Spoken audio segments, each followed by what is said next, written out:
اوعي تكوني لسه بترمي قشر الليمون والبرتقال. هنعمل بيه النهارده حاجه ما تخطرش على بالك. تعالي نشوف عملنا ايه بيه وهتنفذيها فورا. اولا عايزاكي تحوشي الزيت الهالك او المستخدم. انا عندي ازازه كده واحده من الزيت دي سعه 800 جرام.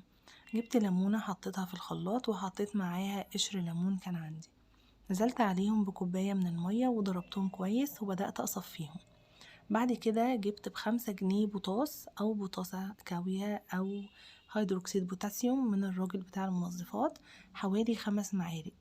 زودتهم على كوباية المية اللي أنا عصرة فيها الليمون وقلبت كويس. بعد كده صفيت الزيت كويس ونزلت بيه على الخليط ده، عملوا تقريبا 3 كوبايات ونص من الزيت. أهم حاجة عندي بقى التقليب. استعدي كده بقى للتقليب وهاتي ولادك وزوجك وتعالي نقلب شوية حلوين. هفضل اقلب اقلب اقلب لغاية ما الخليط يفتح. بعد كده عندي شوية من ريحة الليمون اللي هي بتاعة المساج وبتاعة العطور وبتاعة تبخير البيت. بعد ما قلبته كويس سبته لمدة يوم كامل. بعد يوم كامل جبت الخليط وزودت عليه مية بتغلي وزودت عليه 5 معالق من السكر. بعد ما قلبته كويس زودت عليه كوباية من أي مسحوق سايل عندك أو فيري. بعد كده لو عندك معلقتين جليسرين زوديهم. أنا مش عندي، حطيت معلقة من مرطب لليدين اللي هو جل الألوفيرا. هتقلبي كويس جدا وهتسيبيه. في اللحظة دي أنا حسيت إنه باظ لأنه فصل ولا يختلط الزيت والماء. طب هعمل ايه؟ جبت حلة عندي، ما تنسيش قعر الحلة دي من شوية كان لونه اسود. جبت الحلة بتاعتي وحطيت فيها الخليط ورفعته على النار. هنا بقى هيختلط الزيت والماء بس مع التقليب المستمر.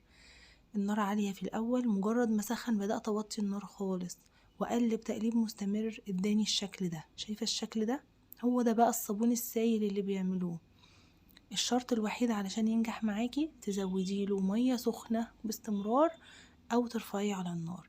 حاولت كده ألونه بلون طعام الأحمر ده بس ما نفعش، واضح كده إن في ألوان تانية بتكون أقوى.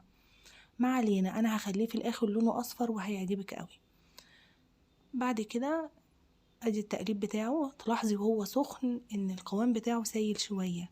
خلي بالك ده لما يبرد او يكون بدرجة حرارة المطبخ هيكون جامد جدا كأنه كده جيلي. المهم ده قوامه وهو سخن. سبته بقى هنا لما برد. بصي برد يعني لسه دافي على عين البوتاجاز. انا طفيت النار ولسه دافي. بصي القوام تقل ازاي. حد يقول لي ايه القوام ده بقى؟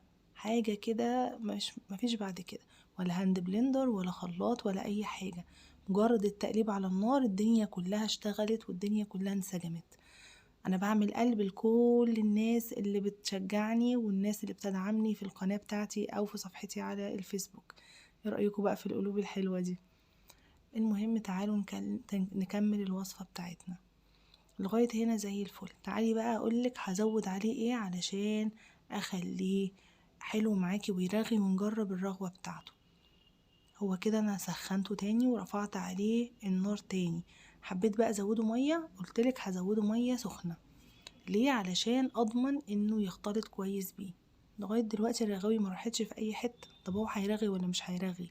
هيرغي، بس عشان بقى تختبريه استني عليه يومين او 3 علشان يكون البطاطس هدى شوية ما يزعلكيش ولا يعور ايدك، ويكون في نفس الوقت اتصبن كويس والبطاطس اشتغل وخلى الزيت ما بقاش زيت خالص، بقى صابون.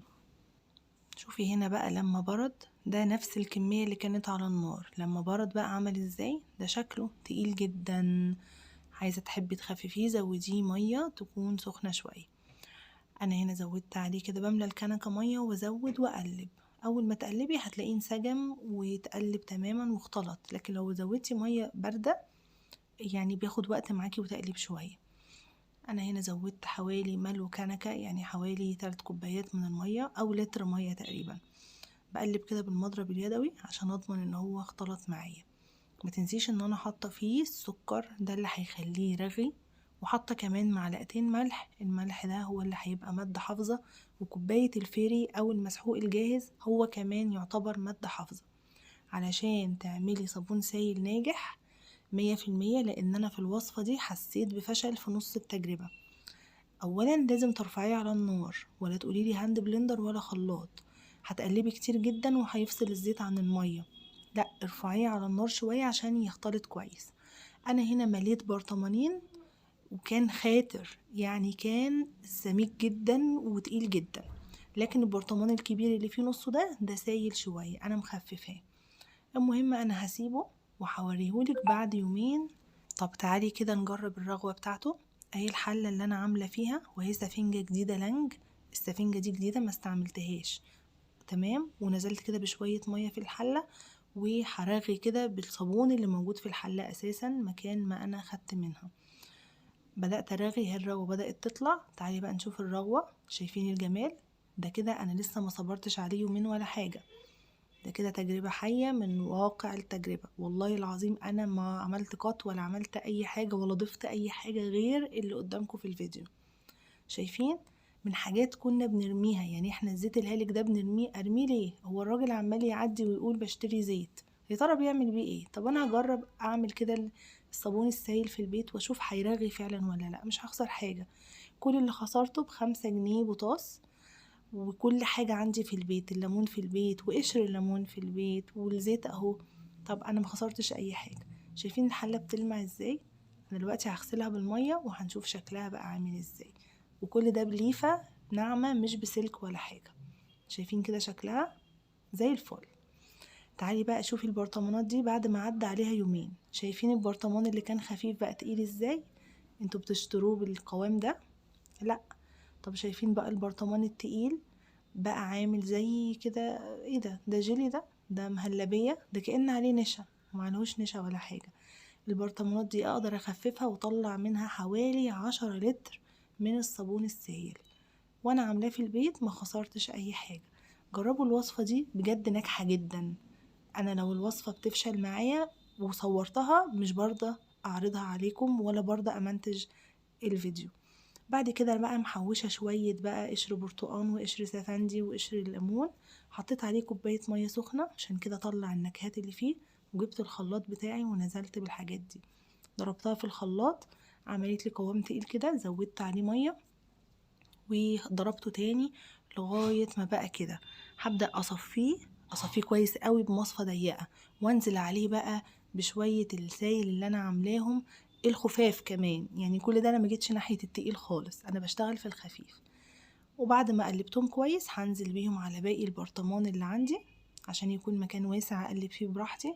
وعمل اللون الجميل ده، ما كانش له لازمه اللون الاحمر اللي انا حطيته في البدايه. انا عملت لون كانه عصير برتقال وهو اساسا سايل.